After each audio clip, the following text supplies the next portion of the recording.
में हम बैक गला और ब्लाउज़ फाइनल करके दिखाएंगे।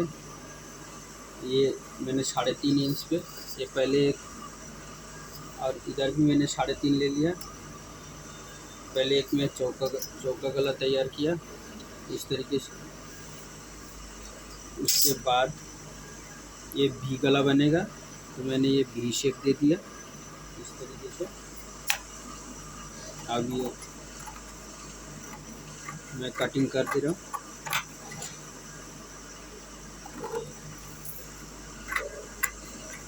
मैंने एक सपोर्ट रखा जिससे गला फैल ना जाए इस तरीके से। जब भी आप कटिंग करोगे इस तरीके से आप सपोर्ट रख सकते हो। क्या होता है गला फैलता नहीं है। ये मैं गला तैयार कर दिया। गला अटैच करूँगा तो मैंने अस्तर का कपड़ा ले लिया है और मैंने सेंटर बना के रखा था तो उसके सेंटर के बीचों बीच बिठा दिया। अब मैं सिलाई लगा रहा हूँ। सिलाई लगाते टाइम ध्यान रखना पड़ेगा गला सेंटर के बीचों बीच रहे और इधर उधर हिलेना है। अगर हिलेगा तो जब गला हम अटैच करके फाइनल कर देंगे तो गला ठीक सा लगेगा बनाने के लिए। है ये मैंने गला तैयार कर लिया है। ये सेंटर पॉइंट में कुक्का लगा दिया और ब्लाउज़ के सेंटर पॉइंट में कुक्का रखा था बैक पल्ले का। अब मैं ये दोनों आपस में बिठा दिया। ये निशान है तो ये बिठा दिया मैंने और बीचों बीच में एक सुई ये पिन लगा दिया मैंने इस तरीके से। ये जो मैंने सपोर्ट के लिए रखा था ये मैंने काट के हटा दिया है। ये आप देख सकते हो। अब बैक पल्ला तैयार करूँगा मैं। ये मैं सिलाई लगा रहा हूँ इस तरीके से।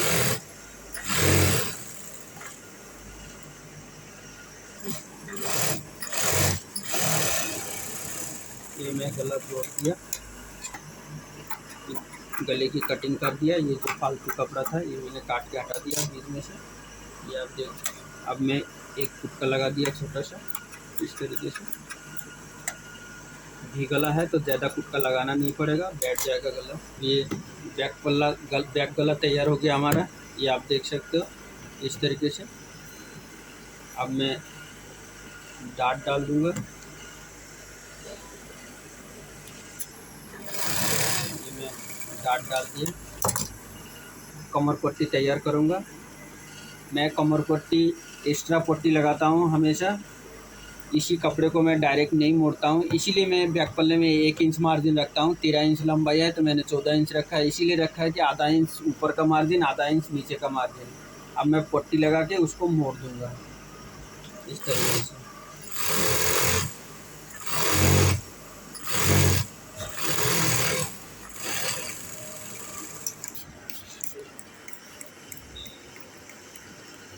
हल्का हल्का पानी डाल दिया जिससे कि थोड़ा सा अच्छी तरीके से बैठ जाएगा। प्रेस करके बिठाने से थोड़ा बढ़िया रहता है, जहाँ भी झोल होता है वो निकल जाता है और ब्लाउज़ अच्छी तरीके से बैठ जाता है, फिनिशिंग भी आता है। इसमें बहुत बढ़िया फिनिशिंग आता है प्रेस करके तैयार करने में।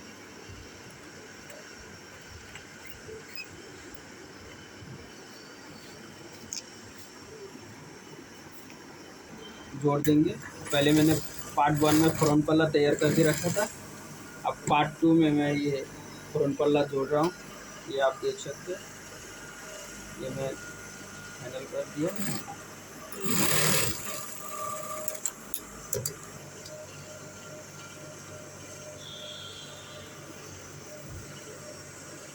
ये हमारा ब्लाउज़ का कंदी लग गया। अब साइड लगाएंगे। अब आप देख सकते हो ये हमारा 17 इंच है, चेस्ट 17 है तो ये मैंने 8.5 पे ले लिया। यहाँ से ये 8.5 पे सेंटर है तो ये 17 आ गया। कमर है हमारा 29 तो 7.25 ये हो गया 14.5। अब हम इसी में सिलाई लगा देंगे इस तरीके से। ये आप देख सकते हो ये हमारा साइड की सिलाई लग गया। जो फालतू है वो मैं काट दिया। दोनों साइड तैयार हो गया है, तैयार हो गया अभी। अब हम कट स्लीव है तो आर्म होल तैयार करेंगे। ये शोल्डर 1.5 इंच, तो हम 1.25 इंच में कटिंग कर देंगे। शोल्डर शुरू में थोड़ा बड़ा रख के बाद में आप छटाई कर दो, फर्स्ट क्लास करके छटाई हो जाएगा, देखने में भी अच्छा लगेगा। ये हमारा हो गया 1.25 इंच, ये हमने 1.25 इंच पे निशान लगा दिया। और बाद में जो भी छोटा बड़ा हो सब सेट कर दो, आप छटाई कर दो। अब हम आर्म होल में पाइपिंग लगा देंगे। अब हम आर्म होल में पाइपिंग लगा रहे हैं।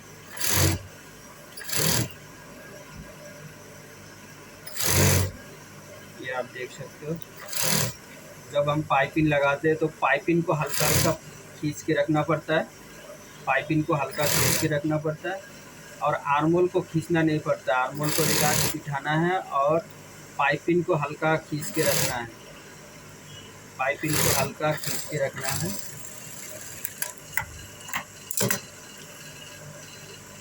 पाइपिंग को फिनिश कर देंगे। फिनिश करते टाइम ध्यान रखना पड़ेगा, पाइपिंग एक बराबर आना चाहिए हमारा, इस तरीके से। ये मैं पाइपिंग एक बराबर ले रहा हूँ। और सिलाई जब हम लगाएंगे तो पाइपिंग के जड़ पे लगाएंगे, पाइपिंग के ऊपर नहीं लगाएंगे। इस तरीके से जो आर्म होल में पाइपिंग लगता है वो पाइपिंग के जड़ पे सिलाई लगता है। तो इस तरीके से मैं पाइपिंग के जड़ पे सिलाई लगा रहा हूँ। ये देख सकते हो आप, ये हमारा पाइपिंग लगते तैयार हो गया है। ये देख सकते हो आप, ये ब्लाउज़ हमारा पार्ट 2 में फाइनल हो गया है। ये आर्म होल में पाइपिंग लगाया हमने, ये इस तरीके से। ये देखो आर्म होल में पाइपिंग लगा हुआ है, इधर भी आर्म होल में पाइपिंग लगा हुआ है। बहुत सुंदर लुक है।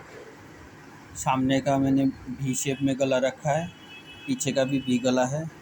ये कली है, इस तरीके से कली होता है। 9.5 इंच हमने सेंटर पॉइंट लिया था। 9.5 इंच से आधा इंच तो ये हमारा डाट पे घट जाता है और आधा इंच जो है हमारा शोल्डर में आ जाता है, जिससे 1 इंच हमारा मतलब दबाव में चला गया और बचा 8.5 इंच हमारा मेन सेंटर पॉइंट है ब्लाउज़ का। तो इस तरीके से ये ब्लाउज़ हमारा, ये देख सकते हो आप, ये हमारा वी गला है। बैक गला हमने वी नेक तैयार किया है। ये शोल्डर थोड़ा सा कम रखना पड़ता है तो लुक आ जाता है, उसमें देखने में अच्छा लगता है। कट स्लीव में हमेशा शोल्डर थोड़ा सा कम रखना चाहिए। अब पार्ट 2 हम यहीं समाप्त कर रहे हैं।